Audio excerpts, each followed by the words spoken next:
Welcome body recomposition series episode 29। आज हमारा 29वां episode था बॉडी रिकम्पोजिशन का, जिसमें हम अपनी बॉडी फैट को कम कर रहे हैं और बॉडी के मसल को जो है वो गेन कर रहे हैं। जैसे जैसे दिन गुजरते जा रहे हैं हमारा मसल इन्हेंस हो रहा है और वाज़ह तौर पर जो है कि बॉडी के कट्स जो हैं वो शो होना शुरू हो गए हैं, क्योंकि कटिंग फेज़ के अंदर हैं, हम बॉडी के ऊपर से एक्स्ट्रा जो फैट है उसको कट कर रहे हैं। तो आज हमारा बैक एंड शोल्डर का डे था। This week first session of back and shoulder.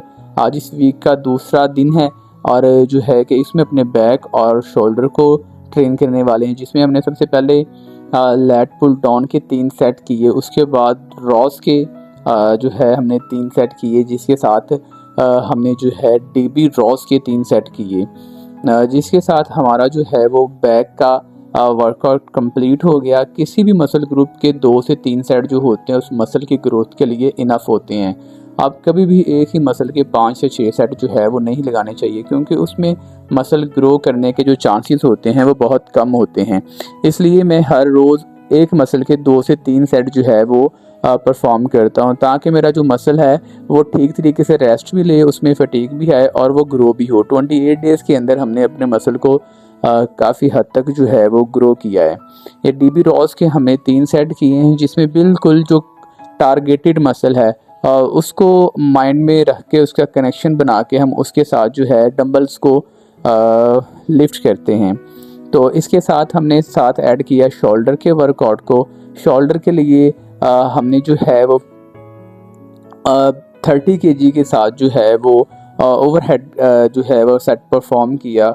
उसके साथ हमने साइड रेजिस का परफॉर्म किया और उसके बाद बैक डेल्ट को ट्रेन किया। 3-3 सेट हर जो थे वो वेरिएंट के हमने लगाए, जिससे हमारा शोल्डर जो है वो ठीक तरह से स्टिमुलेट होकर उसमें फटीग पैदा हुई। जिम जाने का मकसद मैंने पहले भी रिपीट किया है कि हमारा होता है अपने टारगेटेड मसल को जो है वो ब्रेक किया जाए, उसमें फटीग पैदा की जाए और उसको जो है वो तोड़ा जाए, ताकि प्रोटीन देने के बाद वो अच्छे तरीके से रिकवर हो सके। यहाँ पर अपनी डाइट को दोबारा मैं एक्सप्लेन करना चाहता हूँ। मैं 170 ग्राम जो है वो प्रोटीन ले रहा हूँ, उसके बाद 200 ग्राम कार्ब्स ले रहा हूँ और 54 ग्राम उसमें मैं अपनी फ़ैट ऐड कर रहा हूँ, जिससे मेरी 2000 कैलोरीज पूरी हो रही हैं। मैं 300 कैलोरीज डेफिसिट में हूँ और उसके बाद डेली के स्टेप्स जो हैं मेरे 12 से 14,000 डेली के स्टेप्स ले रहा हूँ अपनी फ़ैट लॉस करने के लिए। ये मेरी फ़ैट लॉस जर्नी है, जिसको मैं अपने एक रिकॉर्ड का हिस्सा बना रहा हूँ, ताकि कोई भी बंदा अपनी फ़ैट लॉस करना चाहे तो डे 1 से लेकर 100 डेज़ तक अपनी फ़ैट को लॉस कर सकता है, जिसमें मैं अपनी परफॉर्मेंस जो है वो एक लाइव डेली शो कर रहा हूँ। इसमें मैंने बैक का जो फाइनल का बैक डेल्ट के लिए यूज़ किया। आज मैंने अपनी बैक की प्रोग्रेस चेक की, जिसमें जो है वो मेरे मसल जो थे वो ग्रो कर रहे थे और उसमें जो है वो प्रॉपर तरीके से एक शेप में भी जो है वो आना शुरू हो गए हैं। अभी जैसे जैसे फैट की लेयर कम होगी, नीचे से मसल्स इन्हेंस होना शुरू हो जाएंगे। आज के लिए इतना ही। अपना ख्याल रखिएगा। अल्लाह हाफिज़।